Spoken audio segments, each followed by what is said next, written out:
ॐ जननीं शारदां देवीं रामकृष्णं जगद्गुरुं पादपद्मे तयो श्रित्वा प्रणमामि मुहुर्मुहुः।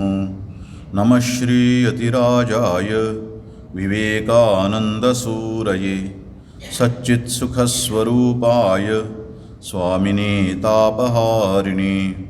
गुरुब्रह्मा गुरुर्विष्णुः गुरुर्देवो महेश्वरः गुरुः साक्षात् परब्रह्म तस्मै श्रीगुरवे नमः। नारदीया कलौ भक्तिः मोक्षोपायो ह्यनुत्तमम्। इत्थं येनोपदिष्टं तं रामकृष्णं नमाम्यहम्। नारद भक्त सूत्र अध्ययन कर रहे हैं हम,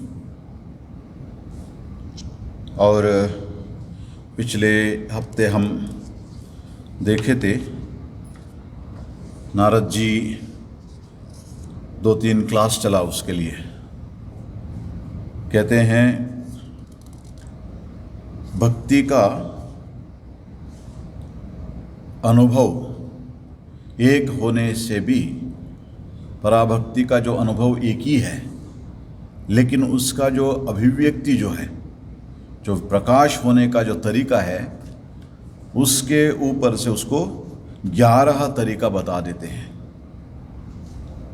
वो है तन्मयता, गुणमहात्म्यासक्ति, रूपासक्ति, पूजासक्ति, स्मरणासक्ति, दास्यासक्ति, सख्यासक्ति, कांतासक्ति, वात्सल्यासक्ति, आत्मनिवेदनासक्ति, तन्मयतासक्ति, परम विरहासक्ति रूपा एकधा अपि एकादशधा भवति। एक होने से भी ये 11 तरह से ये प्रकाश होता है भक्ति। ये बात नारद जी कह रहे हैं यहाँ पे, और हमने उसको विस्तार रूप से उसका चर्चा की, क्योंकि ये बहुत महत्वपूर्ण सूत्र है। इसीलिए है भक्ति तो हम जब उसका जो थियरी जो है वो समझते हैं, उसका विवरण वो सब, लेकिन उसको कैसे जीवन में ला सके ना, उसमें ये बहुत महत्वपूर्ण इसका योगदान है इस सूत्र का। क्योंकि हर एक को भगवान का जो आराधना करने का, पूजा करने का, भक्ति करने का एक एक तरीका होता है, अपने अपने तरीका, और उस तरीका अपनाना चाहिए। क्योंकि भक्ति मार्ग हमें ये स्वातंत्र देता है हर एक को अपने ढंग से भगवान की आराधना करने का। श्री रामकृष्ण कहते हैं भगवान से कोई एक संबंध जुड़ा दो। जैसे हम लौकिक जीवन में करते हैं, वैसे भगवान से हम एक संबंध जुड़ा देंगे। क्योंकि हम जो जानते हैं लौकिक जीवन में जब किसी से हमें एक संबंध जोड़ता है, तब उनसे हम जितना प्रेम करते हैं हम जानते हैं, वैसे ही भगवान से भी एक संबंध जोड़ दो, श्री रामकृष्ण कहते हैं।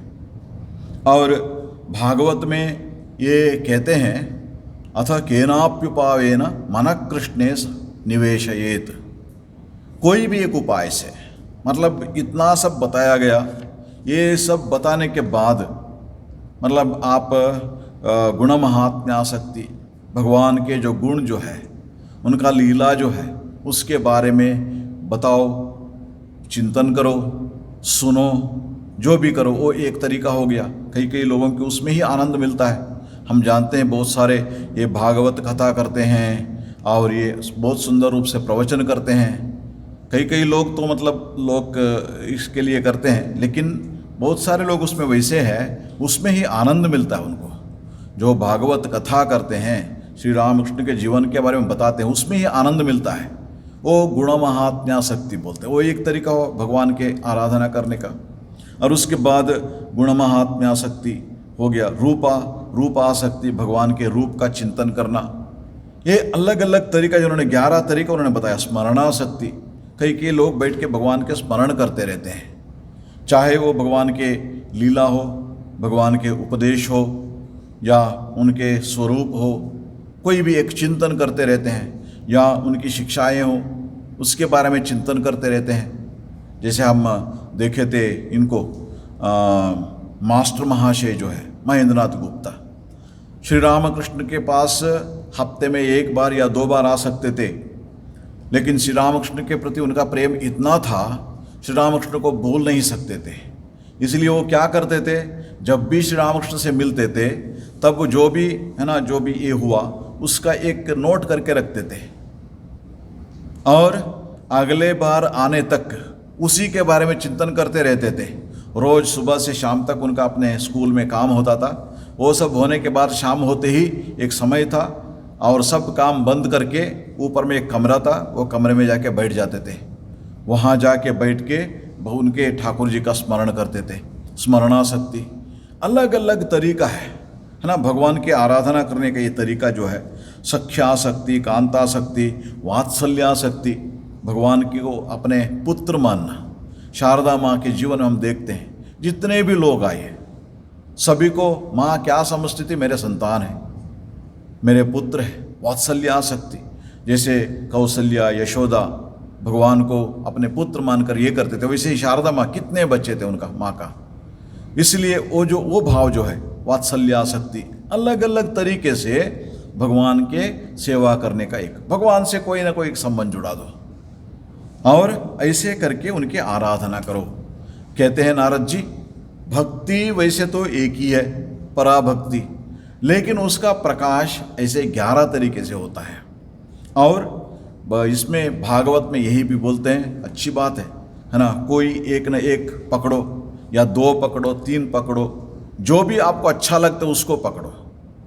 कहीं ना कहीं आपको क्या करना चाहिए, अतः केनाप्युपायेन, कोई भी एक उपाय से, कोई भी उपाय करो, मन कृष्णे निवेशयत, जिसे आपके मन को श्री कृष्ण के चरण कमलों में, भगवान के चरण कमलों में आप रख सके। इस उद्देश्य से वो बताया गया है। इसीलिए वो उसी एक सूत्र के लिए 3 क्लास मैंने विवरणा दिया है इसको। जरूरी था, जरूरी इसलिए था, साधना कैसे करें। बोल तो सकते हैं बहुत सारे चीज़ें, लेकिन वो करने का तरीका क्या है वो बहुत महत्वपूर्ण था। इसलिए अब जो आज हम ना चर्चा कर रहे हैं, सूत्र नंबर 83, और इसके बाद और एक सूत्र होता है, आखिर सूत्र है, पेनाल्टीमेट सूत्र है। और इसमें क्या कहते हैं नारद जी, इत्येवं वदन्ति जनजल्प निर्भया एकमताः कुमार व्यास शुक शांडिल्य गर्ग विष्णु कौंडिन्य शेष उद्धव वारुणी बलि हनुमद विभीषणादयो भक्ति आचार्याः। क्या कहते हैं, इत्येवं वदन्ति जन जल्प निर्भया एकमताः।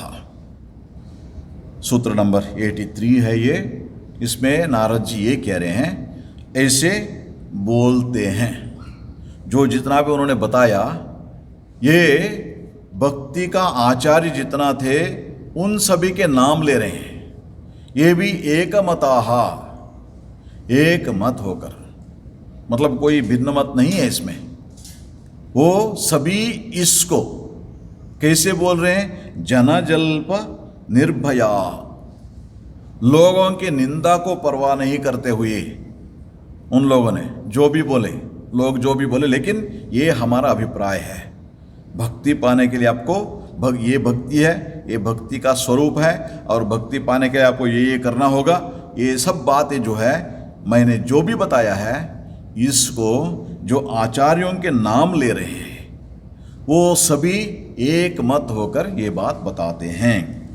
सनत कुमार, व्यासदेव, शुकदेव, शांडिल्य, गर्ग, विष्णु, कौंडिन्य, शेष, उद्धव, वारुणी, बलि, हनुमान, विभीषण आदि भक्ति शास्त्र के आचार्यों ने लोक निंदा को अस्वीकार कर एवं एक मत होकर भक्ति शास्त्र की इसी प्रकार की व्याख्या की है।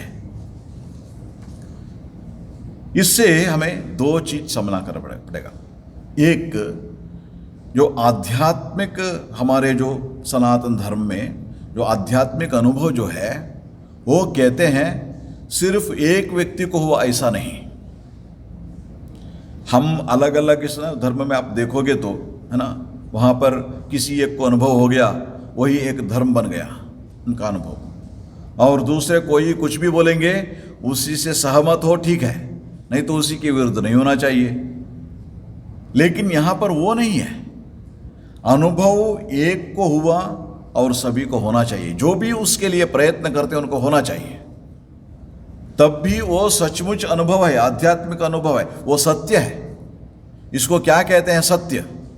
सत्य का प्रकाश सभी को होना चाहिए, सत्य का अनुभव सभी को होना। जो भी कोशिश करेंगे, जो भी उसके लिए साधना करेंगे, उनको होना चाहिए। इसीलिए नारद जी यहां पर ये कह रहे हैं, देखो इतने आचार्य जिनके नाम लिया, ये सभी को, सभी भक्ति का आचार्य, सिर्फ अनुभव नहीं हुआ उनको, भक्ति का मार्ग में जाने के लिए हमें बताए भी, शिक्षा भी दी है इन लोगों ने। और एकमताः, इन सभी का एक मत किसमें है? अनुभव में। मार्ग अलग अलग हो सकता है, लेकिन उनको जो वो मिला है अंत में, मतलब लक्ष्य जो पहुंचे हैं, जो अनुभव है उनको, उसमें सभी एक मत है। एक मत होकर हमें ये दिख रहा है और बता रहे हैं। इसलिए आप देखोगे स्वामी विवेकानंद एक जगह में कहते हैं कि जो आध्यात्मिक अनुभव है ना, कोई मतलब अपने पर्सनल प्रॉपर्टी नहीं बना सकते। पर्सनल प्रॉपर्टी क्यों नहीं होता है? किसी एक का अनुभव नहीं होता। जो भी उसके लिए साधना करेंगे, प्रयत्न करेंगे, उनको भी वो अनुभव होना चाहिए।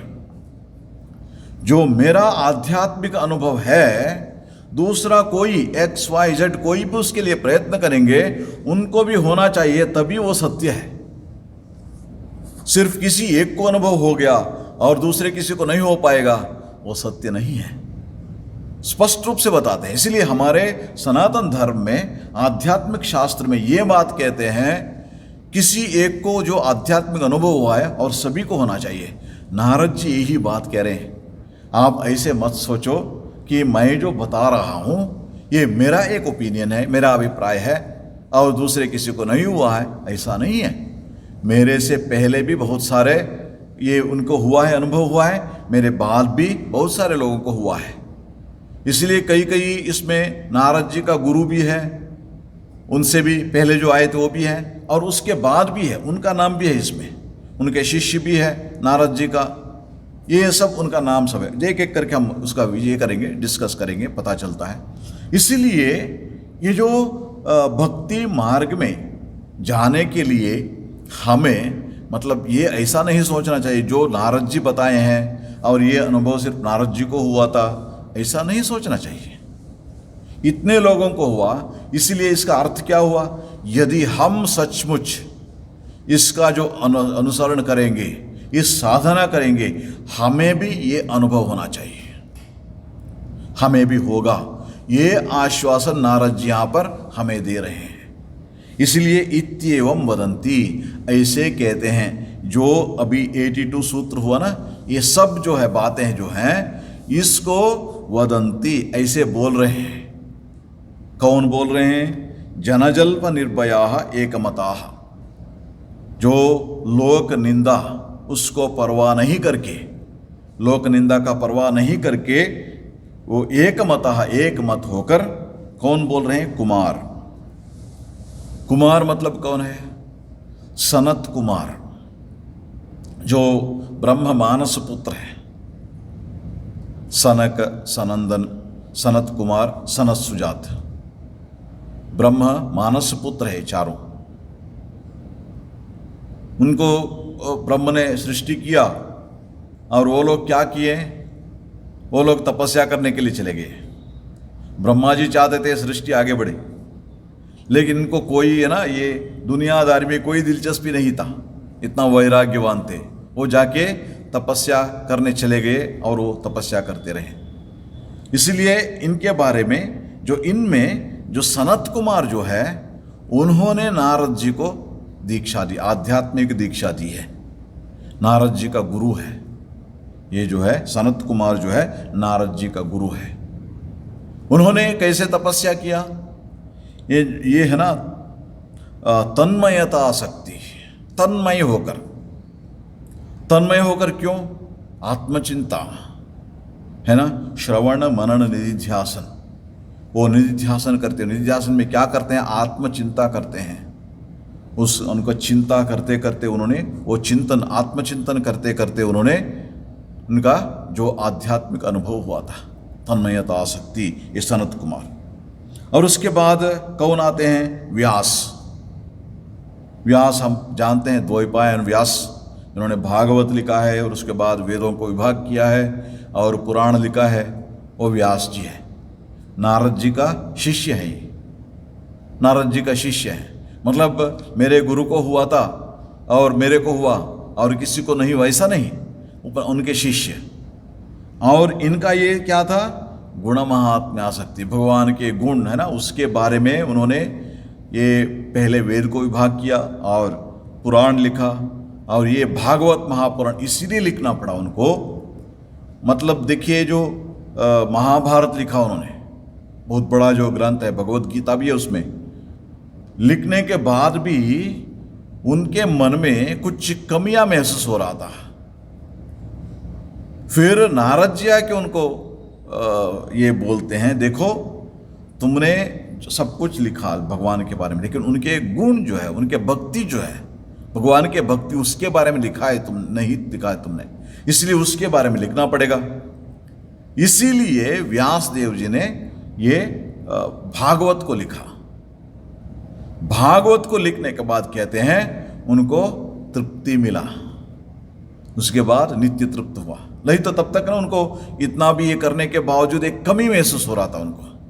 तब उनको लगा अच्छा ठीक है, मैं अभी भगवान के बारे में भी, उनके इतना गुण और महात्म्य इसके बारे में मैंने लिखा हूं। अब क्या हुआ? उनको तृप्ति हुआ। इसीलिए उनको भी इसमें उन्होंने ऐड किया है। व्यास, व्यास का जो है ना, ये भागवत जो है उसको क्या कहते हैं? भक्ति प्रधान ग्रंथ बोलते हैं। वैसे उसमें सभी है, ज्ञान है, योग है, कर्म योग है, सब कुछ है उसमें, लेकिन प्रधान रूप से भगवान के भक्ति, उसके बारे में बताया गया है। इसीलिए व्यास है। और उसके बाद शुक मुनि जो है व्यास जी का पुत्र है, व्यास जी का पुत्र। उनके द्वारा जो भागवत जिसको व्यास ने लिखा है वो हमें मिला है, इसलिए भागवत का व्याख्यान ये भी किए हैं शुक मुनि। वो यद्यपि वो ज्ञान मार्ग के ये है, उसी के साथ साथ ये भक्ति मार्ग का भी है। मुख्य रूप से ज्ञानी है शुक मुनि, बहुत बड़े ज्ञानी। मतलब वो जैसे जन्म से ना वैराग्यवान थे, और वैसे वो चले गए तपस्या करने के लिए, और उसके बाद उनका जो शिक्षा संपूर्ण नहीं होती, फिर जनक महाराज के पास, जनक के पास भेजना पड़ता है उनको, और उसके बाद शिक्षा संपूर्ण होती है। उसके बाद ये जो है भक्ति का ये जो भागवत है उसका भी प्रवचन किया इन्होंने। इसलिए इनको भी इस आचार्यों में, भक्ति के आचार्यों में गुण महात्म्य आसक्ति जो है उसमें मिला गया। शांडिल्य, जैसे नारद भक्ति सूत्र है, वैसे शांडिल्य मुनि का भी एक भक्ति सूत्र है और एक शांडिल्य भक्ति सूत्र ना। उसको, उसका जो नाम जो है शांडिल्य भक्ति सूत्र का, वो है शांडिल्य शतसूत्रियम। 100 सूत्र है उसमें, 84 है इसमें, शांडिल्य का 100 है, वो शांडिल्य शतसूत्रियम। इसलिए वो भी एक भक्ति का एक ग्रंथ है। उन्होंने भी यही बात बताया। बीच में नारद जी भी उनका भी कोट करते हैं। शांडिल्य जो भक्ति के बारे में उन्होंने बताया है वो भी बताते हैं हमको, और उनका भी, वो भी एक भक्ति आचार्य है। उन्होंने भी भगवान के इसको उन्होंने बताया, भगवान की साधना की और भक्ति के बारे में उन्होंने अपना अनुभव उन्होंने भी बताया, शांडिल्य। और गर्ग ऋषि थे और यादवों के कुलगुरु थे। श्री कृष्ण और बलराम के नामकरण ये किए थे। और एक गर्ग संहिता है, शास्त्र है, शास्त्र में एक गर्ग संहिता है उनके नाम पे। इसलिए उनको भी ये भक्ति आचार्यों में नारद जी ने यहाँ उल्लेख किया है, गर्ग मुनि जो है उनके बारे में। और विष्णु वैसे तो मतलब जे बहुत सारे ये आते हैं, सिर्फ भगवान विष्णु नहीं है, और भी विष्णु कई हैं, उनमें कौन है ये पता नहीं है, लेकिन ये भी एक भक्ति का आचार्य थे, उनका नाम उल्लेख कर रहे हैं। और उसके बाद कौंडिन्य जो है ये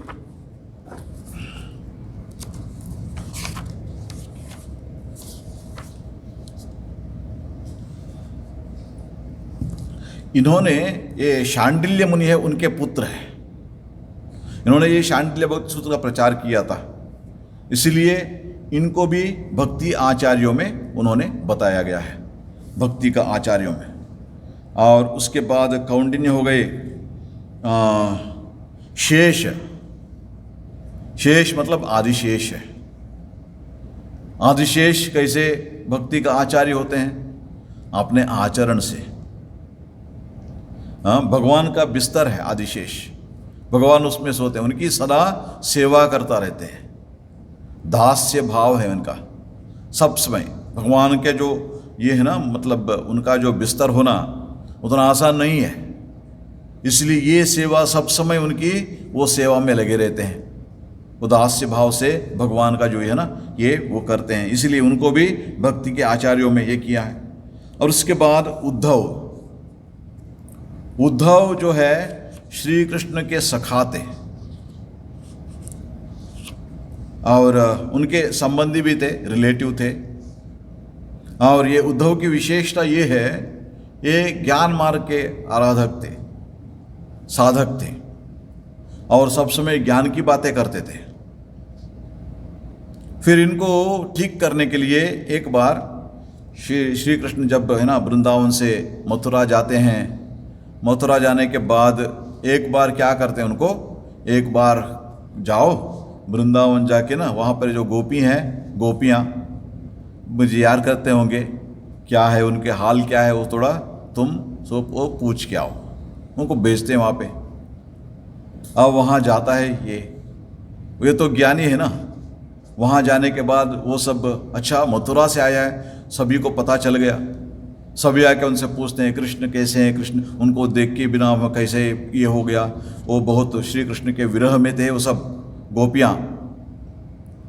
वो पूछने लगे, वो तो अरे श्री कृष्ण तो परमात्मा है, परब्रह्म है, और परब्रह्म तो सर्वव्यापी है। यहाँ रहने से क्या, या मथुरा में रहने से क्या, कहीं भी रहने से सर्वव्यापी, सब जगह में है वो। ऐसा जगह नहीं वो जहाँ पर वो नहीं है। वो ज्ञान की बातें कहने लगा।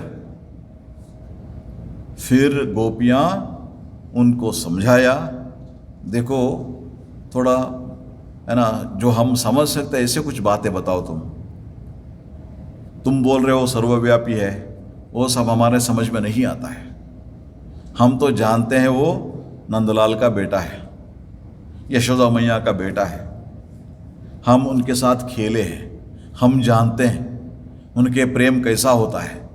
तुम्हें तो मतलब कोई उसका कोई प्रेम का मतलब भी नहीं है। तुम बोल रहे हो सर्वव्यापी है, बहुत सारे ये बातें बोल रहे हो, हमें वो सब समझ में नहीं आता है। हमें इतना समझ में आता है, वो हमारे सखा थे, हमारे साथ खेला है उन्होंने, वो सब यादें हमें है। तुम चले जाओ और कुछ बातें मत बोलो। ये बात उनको, फिर उन लोगों का जो भक्ति जो है वो देखने के बाद उद्धव में भी वो भक्ति का उदय होता है ना। जो ज्ञान है उसी के साथ भक्ति है ना। ये इसको जब हम ये करते हैं ना, करने के बाद हमें याद आती है श्री रामकृष्ण का जो है ना दक्षिणेश्वर में थे, उनके गुरु गए थे यहाँ से है ना, पंजाब से ही गए थे, तोतापुरी महाराज, अद्वैत का ज्ञान देने के लिए। लडाना जो है उनका अभी भी है वहाँ पे मठ, आप कभी जाएंगे तो वहाँ पे राजपुरी महाराज का जो है ना डेरा है, वहाँ पर है। तोतापुरी महाराज का ये था, वहाँ के महंत थे तोतापुरी महाराज, यहाँ से गए थे वहाँ। फिर वहाँ दक्षिणेश्वर में श्री रामकृष्ण को देख के उन्होंने बताया, क्या वेदांत सीखोगे, साधना करोगे? फिर माँ से ये मिल जाता है उनको, श्री रामकृष्ण को, और जाके उनके शिष्य बनते हैं और वो वेदांत सिखाते हैं। और वैसे तो तोतापुरी महाराज तो बड़े वेदांती थे, ब्रह्म सत्यम जगन मिथ्या, ये दुनिया जो है तीन काल में है ही नहीं, ऐसे जीते थे। ये कहीं भी गएंगे जाएंगे सिर्फ 3 दिन रहेंगे। और जब श्री रामकृष्ण माँ के नाम करते हुए, भजन करते हुए, ताली बजाते हुए भजन करते थे, मजाक करते थे, क्या रोटी ठोक रहे हो, मतलब ये है ना, ये वो जब वो आए थे, श्री रामकृष्ण से पूछे क्या तुम वेदांत साधना करोगे? श्री रामकृष्ण ने बताया मैं माँ से पूछ के आता हूँ। उन्होंने सोचा मतलब उनके जन्मदात्री माँ होगी, उनसे पूछने के लिए, लेकिन सीधे गए मंदिर में। अच्छा बेटा ठीक है, अभी तो मतलब ये सब रहेगा, हाँ ये सब रहेगा, बाद में जब अद्वैत का ज्ञान होगा उसके बाद देखो तुम्हारा ये सब कहाँ रहेगा। ऐसे सोच रहे थे तोतापुरी। और उसके बाद श्री रामकृष्ण जब श्री रामकृष्ण को ये हुआ, निर्विकल्प समाधि का अनुभव हुआ, उसके बाद भी श्री रामकृष्ण अपने भक्ति को चलाते रहे। वो ना ताली बजा के माँ के नाम करते थे। श्री तोतापुरी पूछते थे क्या रोटी ठोक रहे हो? ऐसे तोतापुरी को फिर ये जो भक्ति मार्ग को माना पड़ा। ब्रह्म वो सत्यम जगन मिथ्या बोलते थे, लेकिन श्री रामकृष्ण कहते थे ब्रह्म तो है सचमुच, लेकिन उनका शक्ति भी है, उसको भी हमें स्वीकार करना पड़ेगा। मेरा माँ जो है जगदम्बा है, वो प्रकृति के रूप में सारे विद्यमान है, हम जो देखते हैं वो भी मेरी माँ की वो परब्रह्म का शक्ति है, ब्रह्म शक्ति अभेद है। श्री रामकृष्ण जितना बोलते थे उसको मानने के लिए तोतापुरी महाराज तैयार नहीं थे। 11 महीने वहाँ रहे। इसी बीच क्या हुआ उनको, आखिरकार ना जो वहाँ का जो पानी के कारण जो भी हो उनको डिसेंट्री हुआ, और इतना घोर था, इतना उनको पेट में व्यथा होता था, उनको पेन होता था। और उन्होंने सोचा अरे निर्विकल्प समाधि का अनुभव तो हो गया, ये शरीर का जो भी है ना, अभी सिर्फ ये मेरे को तकलीफ दे रहा है शरीर, इसलिए इस शरीर को मैं क्या करूँगा, त्याग कर दूंगा। कैसे करेंगे? वैसे तो सन्यासी को गंगा में शरीर त्याग करने का शास्त्र सम्मत है, इसलिए उन्होंने गंगा में गए।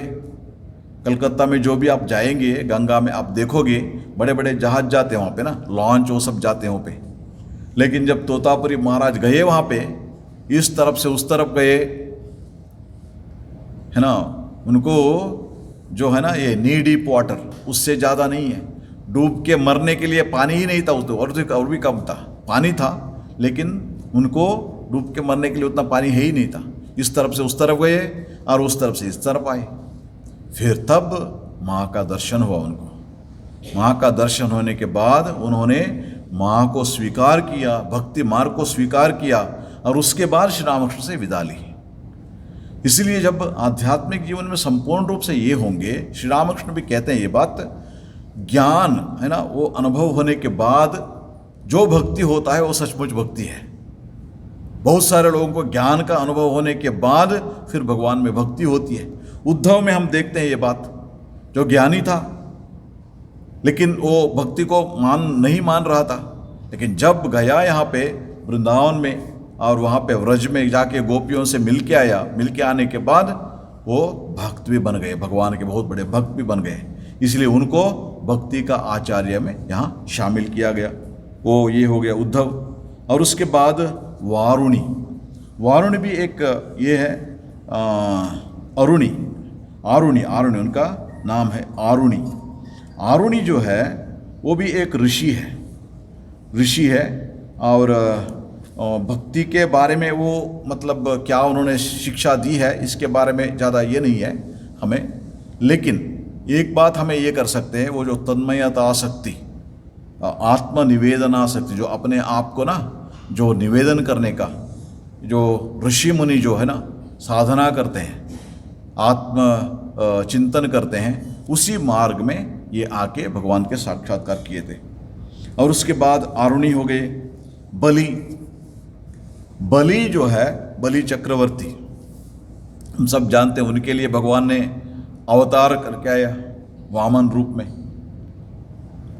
वो तो ये थे, बहुत बड़े चक्रवर्ती थे, तीनों लोकों का स्वामी थे, और उन्होंने एक यज्ञ करने लगा। यज्ञ करने लगा, और यज्ञ में जो भी करते थे ना, जो भी आते थे, जो भी मांगते थे उसको दान देते थे। इसलिए उनसे मिलने के लिए आ गए भगवान वामन के रूप में। एक छोटा सा ब्राह्मण बालक उनके रूप में आए, और आने के बाद वो पूछने लगा, बलि अच्छा क्या मांगते हो, मांगो। फिर उन्होंने बताया, मेरे पैर है ना, इसमें 3 पैर रखने के लिए जितना जगह चाहिए उतना सा दे दो। फिर बलि ने बताया, क्या मजाक कर रहे हो? जब एक चक्रवर्ती के पास जाते हो, क्या मांगना पता नहीं तुम्हें? इतने छोटे से जगह मांग रहे हो। देखो वैसे तो इतना छोटा हो तुम, और तुम्हारा पैर इतने छोटे छोटे हैं, और उसमें 3 मतलब कितना होता है? एक बार है ना, चक्रवर्ती से जब आओगे, मांगोगे, कुछ मांगोगे, फिर किसी से कुछ मांगने का जरूरत नहीं होना चाहिए, ऐसे कुछ मांगो। बहुत बड़ा अहंकार था उनका ना, बलि चक्रवर्ती का। लेकिन ये उनके गुरु शुक्राचार्य को पता लग गया था। उन्होंने बताया, नहीं नहीं, कोई वादा मत करो, दान देने का वादा मत करो, इससे ये छल कर रहा है। लेकिन ये बलि तो उन्होंने तो, मैंने बताया जो भी हो, नहीं नहीं ये विष्णु है, विष्णु आके तुम्हें ये करेगा। फिर बलि ने ये भी बताया, अच्छा ठीक है, मतलब मेरा नाम रोशन होगा ना, विष्णु को दान दिया है, इतना बड़ा नाम और कहाँ मिलेगा। फिर उन्होंने दान देने का वादा दिया, और उसके बाद वो उन्होंने, आप जानते हैं, 2 पैर में उन्होंने ये तीनों लोगों को उन्होंने माप लिया। मापने के बाद 2 इसमें तीसरा, अब इसको कहाँ रखूं? फिर बलि को समझ में आया, ये भगवान क्यों आया? मेरे अंदर जो अहंकार है, ये अहंकार भगवान का जो है ना, प्राप्ति के लिए बाधा था। जब उन्होंने क्या किया, ठीक है मेरे सर पर रख दीजिए, मेरे सर पर रख दीजिए। उससे क्या हुआ, भगवान ने उसका अहंकार का ये कर दिया। इसलिए जो भगवान के बहुत बड़ा उन्होंने ये दिया था, सेवा की थी उन्होंने, इसलिए बलि को भी उसी इसमें वो मतलब भक्ति का आचार्यों में इन्होंने शामिल किया है, बलि। और उसके बाद हनुमान और विभीषण, हनुमान और विभीषण, इन दोनों के, श्री राम जी का जो, विशेष करके हनुमान जी का जो दास्य भाव के लिए बहुत वो ये है, भगवान की सेवा उन्होंने इतना की है। सब समय तैयार रहते थे, सब समय तैयार रहते थे, है ना। जो कभी कभी लोग ये पूछते हैं, अच्छा मतलब ये आत्मनिवेदन आ सकते, अपने आप को भगवान के हवाला कर दिया, और इसमें और दास्य भाव में क्या भेद है ना। आत्मनिवेदन आ सकते, उसमें हमने देखे हैं अपने आप को भगवान के हवाला कर देना। जैसे यहाँ पर हम इनको देखते हैं, बलि को, बलि अपने आप को भगवान को अर्पण कर दिया संपूर्ण रूप से। लेकिन हनुमान जी नहीं, वो अपने आप को निवेदन नहीं किया, लेकिन उन्होंने क्या किया, भगवान की सेवा के लिए अलग रहकर उनकी सेवा करूंगा, सब समय उनकी सेवा करूंगा। मैं तो उनका हूं, लेकिन अलग हूं। अलग क्यों हूं? तब भी मैं भगवान की सेवा कर पाऊंगा। इसलिए सब समय भगवान की सेवा के लिए सन्नद्ध रहते थे ये जो है। और कितने भी सेवा की उन्होंने, श्री राम जी का क्या क्या सेवा की उन्होंने। इसलिए दास्य भाव उनके लिए ये क्या था, श्री राम जी का मैं सेवक हूं, श्री राम जी का दास हूं, श्री राम जी का सेवक हूं, श्री राम जी का दास हूं। इसीलिए सदा श्री राम जी का स्मरण करते थे, और जब भी उनकी सेवा का मौका मिलता था वो सेवा करते थे भगवान जी का। ये दास्य भाव का बहुत बड़ा उदाहरण है, और उनका जीवन ही एक बहुत बड़ा शिक्षा है हमें। और उसके बाद हनुमान जी हो गए, और उसके बाद विभीषण जी भी, वैसे तो अपने आप को भगवान को निवेदन कर दिया विभीषण ने। उन्होंने क्या किया, उनके जो भाई उनको देश से निष्कास कर दिया। करने के बाद श्री राम के पास आए, मैं आपके शरणागत हूँ, आपके शरण में आया हूँ, मेरी रक्षा कीजिए। फिर आप सब जानते हैं, ये लंका का विजय के बाद श्री राम जी क्या करते हैं, उनको सिंहासन में बिठा देते हैं। श्री राम जी सिंहासन में बिठा देते हैं। वैसे तो ये है ना, उन दिनों ये प्रथा ये था, जो भी किसी को ये करेंगे ना, जब उनके ऊपर विजय पाएंगे, उनका राज्य इनका हो जाएगा स्वाभाविक रूप से। उस हिसाब से लंका श्री राम जी का था, लेकिन उन्होंने बताया नहीं, इनका है। लंका जो रावण और उनके वंशज जो है उनका है, इसलिए वो राज्य करेंगे। इसलिए विभीषण को वहाँ राज बना दिया। और उसके बाद भी विभीषण श्री राम जी का सेवा करते रहे। वो भी भक्ति का जो है ना, श्री राम जी का प्रति वो शरणागति का भक्ति जो है वो उसका एक प्रतीक है। इन लोगों ने अलग अलग तरीके से साधना की, लेकिन उनको मिला है पराभक्ति, सभी को मिला है पराभक्ति। इसलिए भक्ति का जो पराकाष्ठा जो है उसका अनुभव किया है इन लोगों ने, ये सब आचार्य। इसलिए इनको भक्ति के आचार्य रूप में नारद जी यहाँ बताते हैं।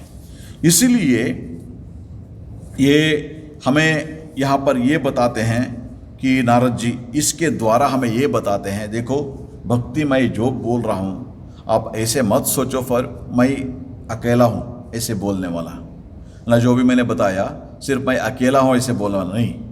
बहुत सारे आचार्य, और आचार्य मतलब आचरण करके बोलते हैं उसको आचार्य बोलते हैं, है ना। ये आचार्य मतलब कौन है? जो आचरण करके शिक्षा देते हैं। कैसे? जैसे श्री राम कृष्ण जो आपने आप आचरण जो किया सिर्फ उसको ही शिक्षा दी उन्होंने, बिना आचरण करके किसी को उपदेश नहीं दिया था। और उसके लिए श्री रामकृष्ण एक उदाहरण देते थे। श्री रामकृष्ण एक गुरु के बारे में बताते थे, श्री रामकृष्ण उदाहरण देते थे। एक गुरु थे और उनके पास एक माता ने ना अपने बेटे को लेके आए। इस बेटे को क्या ये था, गुड़ खाएगा, सब समय गुड़ खाएगा, लेकिन थोड़ा खाने से ठीक है, लेकिन इतना गुड़ खाने से क्या होगा, उसका पेट खराब हो जाएगा, ये सब सुनता नहीं था। फिर हो सकता है ये गुरु कुछ बताने से ना ये बेटा सुनेगा, इसलिए गुरु के पास लेके आई उस माँ ने। फिर गुरु से बताई, देखो ये है, ये लड़का बहुत गुड़ खाता है, थोड़ा इनको समझाइए। फिर गुरु ने क्या बताया उनको, ठीक है एक काम करो 15 दिन के बाद आ जाओ। वो गई, बहुत दूर रहती थी, फिर लेके गई बेटे को, और कुछ दिन बाद 15 दिन के बाद फिर आई। आने के बाद वो गुरु ने उस बालक से बताया, देखो ये है ना गुड़ खाना ठीक नहीं है, गुड़ खाने से पेट खराब होता है, थोड़ा सा खा लो है ना मिठाई, लेकिन सब समय ये गुड़ खाते रहना ठीक नहीं है। फिर उस बालक ने उसको समझ लिया और गुड़ खाना छोड़ दिया। लेकिन जो उस बच्चे को उस तरफ भेज के उन माँ ने वो गुरु के पास आई और उनसे बताने लगी, ये बात 15 दिन पहले बोल सकता था ना, फिर दूसरा बार आने के लिए क्यों बताया आपने? फिर उस गुरु ने, श्री रामकृष्ण कहते हैं उन गुरु ने बताया, देखो 15 दिन पहले जब तुम आई थी ना, उस समय मेरे कमरे में गुड़ था। अब वो देखेगा, मैं उसको उपदेश दूंगा, अरे ये अपने आप गुड़ खाते हैं फिर मेरे को बोलते हैं, है ना, तब क्या विश्वास रहेगा मेरे बात में। और इस 15 दिन में मैंने क्या किया, गुड़ खाना बंद कर दिया, गुड़ खाना बंद कर दिया। मैं अभी विश्वास के साथ बोल सकता हूँ, कॉन्फिडेंटली, है ना, कॉन्फिडेंस के साथ मैं बोल सकता हूँ, इसीलिए मैंने ये किया। इसलिए इसको क्या कहते हैं, आचार्य बोलते हैं, जो आचरण करके शिक्षा देते हैं। ये सब भक्ति आचार्य जो है, इसको आचरण करके हमें शिक्षा दे रहे हैं। ये भक्ति के आचार्य आचरण करके हमें शिक्षा दे रहे हैं। कैसे आचरण किया मैंने इसका इसमें एक्सप्लेन किया। और एक बात है ना, नारद जी जब पहले भक्ति के बारे में कह रहे थे, वो क्या था, ये कहते हैं पहले भक्ति के बारे में कहते हैं, एक जगह में ये बात कहते हैं, अनिर्वचनीयम प्रेम स्वरूपम। प्रेम का स्वरूप जो है अनिर्वचनीय, उसका हम वर्णन नहीं कर पाएंगे, उसका वर्णन नहीं कर पाएंगे। क्यों? क्योंकि ये अनुभव है। और उसको क्या कहते हैं, मुंह का आस्वादनवत, मुंह का आस्वादनवत। कैसे है ये? एक है ना, जो बात मैं ही बोल सकता, ऐसे व्यक्ति, गूंगे व्यक्ति, वो कुछ खाया, है ना, आम, मानिए एक आम खाया उन्होंने, उसका स्वाद कैसा है कैसे बता सकेगा वो? उसका आस्वादन किया उन्होंने, आनंद लिया, लेकिन दूसरे किसी को बताने के लिए क्या वो बोल सकेगा? क्योंकि वो बात ही नहीं बोल सकता। मुंह का आस्वादनवत, इसीलिए वो आनंद लेता है लेकिन दूसरे किसी को बोल नहीं पाता। वैसे ही प्रेम का स्वरूप जो है वो अनिर्वचनीय, आप बोल नहीं पाओगे। उसका मतलब ऐसा है, प्रेम का अनुभव करने के बाद, भगवान के प्रेम के अनुभव करने के बाद ऐसा है, किसी को बोल नहीं पाओगे। क्यों? कैसे बताओगे, कैसे समझाओगे? जैसे हम भी यदि आम खाने से किसी को बताना है ये अच्छा आम है, मीठा आम है, कैसे बताएंगे ये आम है, ये मीठा है, ऐसे कुछ बोलते हैं। क्या सचमुच वो आस्वाद का अनुभव हुआ? अनुभव हम बता सकेंगे? कोई भी अनुभव, अपना अनुभव हम दूसरे को हम बता नहीं सकेंगे। और फिर कैसे बताएंगे? फिर बताना है ना कुछ ना कुछ। इसीलिए वहां पर नारद जी कहते हैं प्रकाश्यते क्वापि पात्रे, कुछ कुछ व्यक्ति विशेष में इसका प्रकाश मिलता है, इसका प्रकाश मिलता है। जैसे हवा, हवा तो हम देख नहीं पाते, हवा हम देख नहीं पाते, फिर भी हवा है, इस कैसे हमें समझ में आता है? जब वो हवा चलती है, बहती है,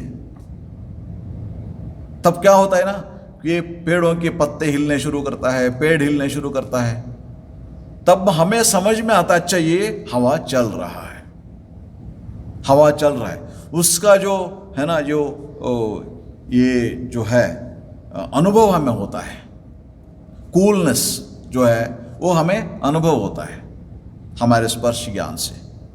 इसीलिए कहते हैं वो प्रकाश, उसका कहीं ना कहीं प्रकाश मिलना चाहिए ना, नहीं तो हवा का कैसे समझ में आता है हमें? वैसे ही ये जो अनुभव जो है, प्रेम का अनुभव जिसके अंदर होता है, वो वैसे जैसा है वैसे वर्णन नहीं कर पाएंगे। मानो कोई समुद्र देखे हैं और जिस एक व्यक्ति जो समुद्र नहीं देखा है उसको समुद्र का वर्णन करना होगा, कैसे करेगा समुद्र का वर्णन? ओ समुद्र बहुत विशाल है और उसके बाद इतने बड़े बड़े लहरें हैं, है ना, और फिर वो ऐसे पूछेगा हाँ क्या वो सुखना लेक जैसा है? बड़ा लेक है ना, सुखना लेक जैसा है? तब वो हंसने शुरू करता है, अरे समुंदर को सुखना लेक से करोगे? इनको तो कुछ उदाहरण देना पड़ेगा ना, जो देखा नहीं है उसको क्या बोलेगा, कैसे समझाओगे? समुंदर क्या है कैसे समझाओगे? इसीलिए कुछ ना कुछ आपको सूचना देना पड़ता है, जैसा है वैसे नहीं बोल पाओगे। लेकिन भक्ति का एक विशेषता क्या है? प्रकाश्यते क्वापि पात्रे, कुछ कुछ व्यक्ति विशेष में उसका प्रकाश मिलता है। प्रकाश कैसा मिलता है? जैसे आप जब है ना, श्री रामकृष्ण के एक शिष्या थी गोपाल माँ, उनको ये पराभक्ति हुआ था, श्री कृष्ण के बाल कृष्ण के आराधना करती थी, और उसके बाद करते करते उनको एक दिन वो श्री कृष्ण का, बाल कृष्ण का दर्शन हुआ। वो दर्शन से इतना आनंद विभोर हो गई, कैसे बोलो, किसको बोलो? श्री रामकृष्ण के पास बीच बीच में आती थी, इसीलिए वो सुबह सुबह है ना वो दर्शन हुआ था। जैसे दिन होते ही उनको लेके अपने कंधे में लेके आई वहां पे, और वो लोग सब देख, श्री रामकृष्ण को तो पता चल गया इनको तो दर्शन हुआ है, इसलिए वो अनुभव जो है भक्ति का, पराभक्ति का अनुभव हो रहा है। वो पगली जैसे ना नाच रही है और बीच बीच में गाना गा रही है, बीच में कह रहे देखो देखो देखो श्री रामकृष्ण के शरीर में प्रवेश कर दिया उन्होंने, और देखो ये बाहर आ गया। ऐसे ऐसे जैसे लोग देख रहे थे उनको ऐसे लगता था ये पागल हो गई, लेकिन भक्ति का अभिव्यक्ति है। श्री रामकृष्ण को भी बोलते थे लोग, पागल बोलते थे, पागला ब्राह्मण, क्योंकि जब भी ये अभिव्यक्ति होता है ना, तब ये सामान्य लोग समझ नहीं पाते, उसको समझ नहीं पाते। इसीलिए किसी किसी व्यक्ति विशेष में भक्ति का अभिव्यक्ति हम देख सकते हैं, प्रकाश हम देख सकते हैं, प्रकाश्यते क्वापि पात्रे। इसीलिए ये नारद जी हमें इन लोगों का और एक उदाहरण भी दिया। इन लोगों में ये पराभक्ति का प्रकाश हुआ था। प्रकाश्यते क्वापि पात्रे। नारद जी वहाँ पर हमें भक्ति का उदाहरण किसमें देते थे? सबसे समझ में आने के लिए हमें यथा व्रजगोपिका नाम, व्रज के गोपी जो है उनमें ये पराभक्ति हुआ था, कृष्ण के दर्शन किए थे। इसलिए उन लोगों ने मतलब श्री कृष्ण वहाँ से जाने के बाद भी कितने साल हुआ था, लेकिन श्री कृष्ण को भूले नहीं कभी, उनके याद में ही रहते थे। उनसे भक्ति हुआ था, श्री कृष्ण से प्रेम हुआ था। इसलिए वो जो पराभक्ति जो है उसको अभिव्यक्ति देखने के लिए क्या करना चाहिए? गोपियों का जीवन देखो, तब पता चलता है। इसीलिए ये भक्ति का जो है ना वो प्रकाश किसी किसी साधक विशेष में ये जो होता है, ये बात नारद जी कहते हैं। इसको समझाने के लिए ये बात कहते हैं। श्री रामकृष्ण इसके बारे में क्या कहते हैं, इसी सूत्र के संबंधित कुछ ये बातें बताएंगे। जो नारद जी क्या कहते हैं? जन जल्प निर्भया। लोग के जो है ना ये निंदा जो है उसको परवाह नहीं करके ये लोग बता रहे हैं भक्ति के बारे में, उसी के बारे में श्री रामकृष्ण कहते हैं। श्री रामकृष्ण देव विजय गोस्वामी से कहते हैं, भगवान को शरणागत होकर लज्जा और भय इन सब का त्याग करो। जनजल्प निर्भया, वो है ना लज्जा और भय, इसको त्याग करना पड़ता है। और जो पराभक्ति होती है तब लज्जा भय दोनों त्याग कर देते हैं, भय भी नहीं रहता है और लज्जा भी नहीं रहता है। और मैं हरिनाम लेकर यदि नाचूं तो लोग मुझे क्या कहेंगे? इन सब भावों का त्याग करो। श्री रामकृष्ण के भक्त को बता रहे हैं, है ना। कभी कभी क्या होता है ना, जब भजन करते हैं लोग मतलब इधर उधर देखते हैं, सभी गा रहे हैं तो उनके साथ वो भी ये करते हैं, नहीं तो और अच्छा ये तो नहीं गा रहे, बहुत सुनेंगे। मतलब भजन हो रहा है, संकीर्तन हो रहा है, हाँ, सभी मिलके ताली बजा के भजन ये करना चाहिए ना। लेकिन दो एक गाते रहते हैं और सभी उसको देखते रहते हैं, मतलब ये परफॉर्मेंस जैसे है ना वैसा। ऐसा नहीं है। श्री रामकृष्ण कहते हैं जब भगवान के नाम लेते हो उस समय लज्जा भय दोनों छोड़ना चाहिए। लज्जा भय दो, लोग क्या सोचेंगे, लोग क्या समझेंगे, ऐसे सोचते रहोगे भक्ति कभी नहीं मिलेगा। क्यों? क्योंकि श्री रामकृष्ण कहते हैं, किसी ने बताया श्री रामकृष्ण को पागल है, पागल ब्राह्मण। श्री रामकृष्ण कहते हैं हाँ मैं पागल हूँ। इस लोक में सभी दुनिया में जितना है लोग सभी पागल हैं। कोई अधिकार के लिए पागल होते हैं, कोई नाम यश के लिए पागल होते हैं, कोई अपने परिवार को लेकर पागल होते हैं। हर एक का अपना अपना पागलपन है। और मेरा भगवान को नाम लेकर पागल हूँ, मैं पागल हूँ भगवान के नाम लेकर। इसलिए श्री रामकृष्ण कहते थे लज्जा और भय ये दोनों छोड़ दो। भगवान के नाम लेते हो उस समय ये लज्जा और भय दोनों नहीं हो। लोग क्या सोचेंगे इसके बारे में सोचना बंद करना। यही बात श्री रामकृष्ण यहाँ कह रहे हैं। डॉक्टर महेंद्र सरकार को उन्होंने कहा, लज्जा का परित्याग कर सर्वदा ईश्वर का नाम लेना। इसमें फिर लज्जा क्या? लज्जा घृणा भय तीनों के रहने से नहीं होगा, ईश्वर लाभ नहीं होगा। मैं इतना बड़ा आदमी हूँ, मैं हरि हर कहकर नाचूंगा। बड़े बड़े लोग यह बात सुनकर मुझे क्या कहेंगे? इन सब भावों का त्याग करो। जो हरिनाम में मस्त होकर नृत्य गीत नहीं कर पाते उन लोगों का किसी काल में भगवान लाभ नहीं होगा। भगवान लाभ नहीं होगा मतलब लोग क्या समझेंगे? मैं इतने बड़ा व्यक्ति हूँ, लोग इतना नाम लेते हैं, फिर भगवान के नाम लेके नाचूंगा तब लोग क्या समझेंगे? यदि ऐसे सोचो, ऐसे लोगों को भगवान लाभ नहीं होगा। श्री रामकृष्ण कह रहे हैं ईश्वर के विषय में लज्जा क्या भय क्या? लज्जा भय ये दोनों त्याग करना होगा। ये बात श्री रामकृष्ण भी कह रहे हैं। इसीलिए जो भक्ति के आचार्य जो हैं वो भय लज्जा सब त्याग कर ये बात कहते हैं। ये बात नारद जी ने हमें बता रहे हैं। इत्येवं वदन्ति जनजल्प निर्भया एकमताः कुमार व्यास शुक शांडिल्य गर्ग विष्णु कौंडिन्य शेष उद्धव आरुणि बलि हनुमत विभीषणादयोः भक्त्याचार्याः। ओम शांति शांति शांति। हरि ओम तत्सत्। श्रीरामकृष्णार्पणमस्तु।